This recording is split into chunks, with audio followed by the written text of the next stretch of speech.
Thank you very much. My name's Chris, and I'm the architect, the owner and the builder for Sweetwater House, located in Frankston South. After living in Brunswick for 20 years, we decided to relocate to meet the needs of our maturing family and purchased a parcel of land located along the Sweetwater Creek with the vision to build a new home.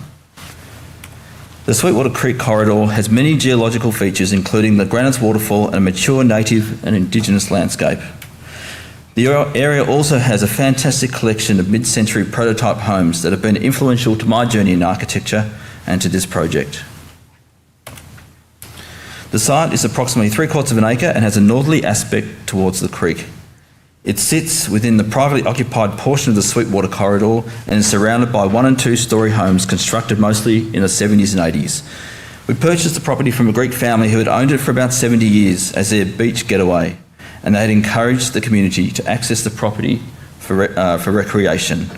This gesture influenced the siting of our home. The site is flanked by native and non-Indigenous trees.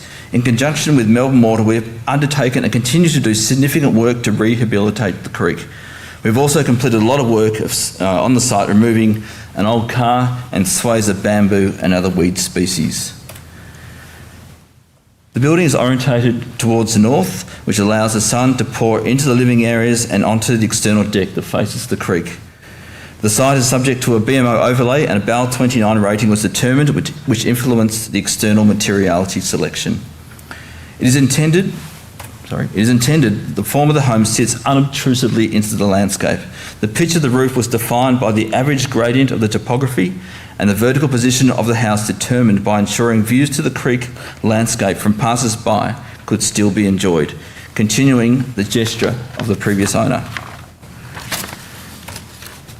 The plan is logical. The common spaces are centralised, the master bed, robe, ensuite and study area to the west, and children's bedrooms, bathroom and rumpus to the east. There are 2 aspects of this planning of this home that I'd like the opportunity to highlight. The layout of the plan has been designed using a 1, 2 and 4 metre grid format. This promotes the use of spaces in unique ways. The 1 metre grid provides space for quiet time, reading a book or checking your WhatsApp.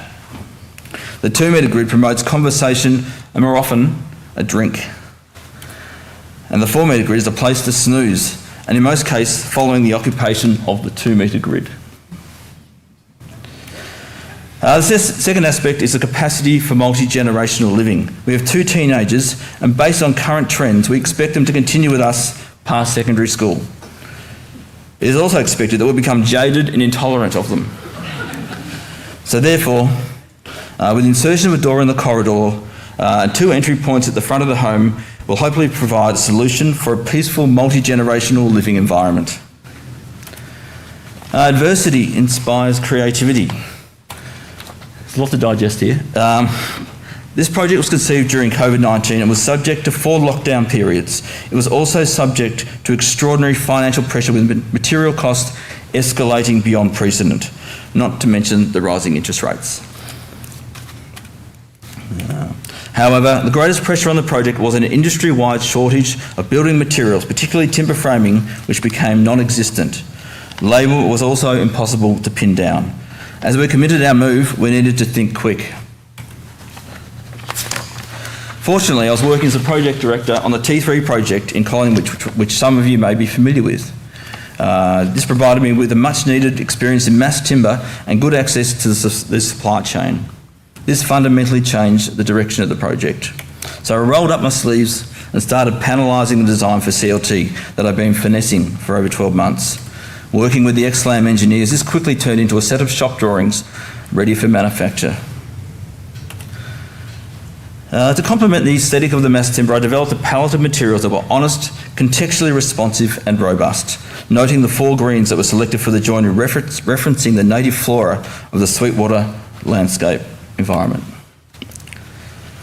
Sustainability. The project punches above its weight in terms of sustainability. Beyond the significant efforts of site rehabilitation, the home achieves an 8-star energy rating and generates more power than it consumes from the PV array. Rainwater is used for toilets and irrigation, and openable windows on all elevations allow for passive cross ventilation. The volume of timber used in the project sequesters nearly 50 tonnes of carbon. However, once all transport and manufacturing energy is taken into consideration, it reduces to 32 tonnes, which is equivalent to taking a car off the road for 7 years. Also worth noting that based on annual growth of softwood in Australia, the volume of timber used in this house could be regrown in 3 minutes and 20 seconds. So we started construction in July 22. Site was cleared and benched and ready to go. In no time, we had the slab and laid and installed steel angles to secure the CLT panels. Simultaneously, the panels were being manufactured in Albury in preparation for delivery. Somewhat excited about this whole thing coming together, I decided to drive up the freeway to meet the first delivery and escort it home. There were 2 cranes set up on site ready to take delivery and commence erection. We were fortunate to have a good weather and a great team to pull this all together. The complete erection of the primary structure was completed in 2.5 days. So that was over to me to complete the rest, which included installing all the external rigid insulation, windows, doors, and preparation for walling and roofing. 2 months after the installation of the CLT, we were locked up and ready for roof cladding, joinery, and fit off. So 6 months total construction, 266 square metres, all delivered under $800,000. And so this is what it looks like today.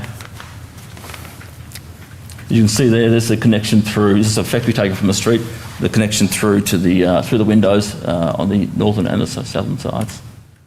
Aerial view.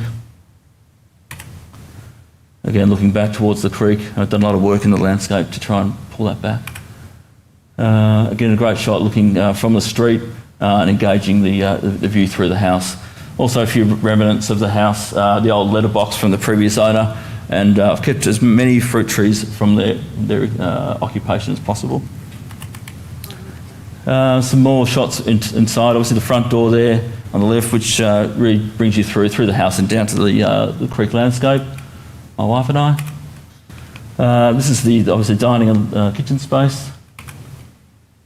Some big and small moments in the house. Kitchen, really simple kitchen. $2, joinery handles from Hafele, and living space. This is our bedroom. The shot on the right shows the integrated LED lighting, which runs through a lot of the bedroom space, of all of the bedroom spaces, to be honest, which was quite a interesting feature.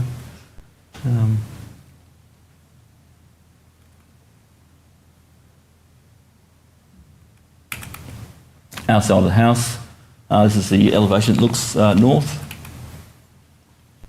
It's been cropped. And this is us in occupation. So we're fortunate to have a great JCB Christmas party at my house last year, and also a great shot of showing my kids and his friends all joining to ride to school, which is quite interesting and quite exciting. And also, I'm a bit of a Christmas light sort of tragic, so that was my first go. Next year's will be even better. And that's it. Thank you very much.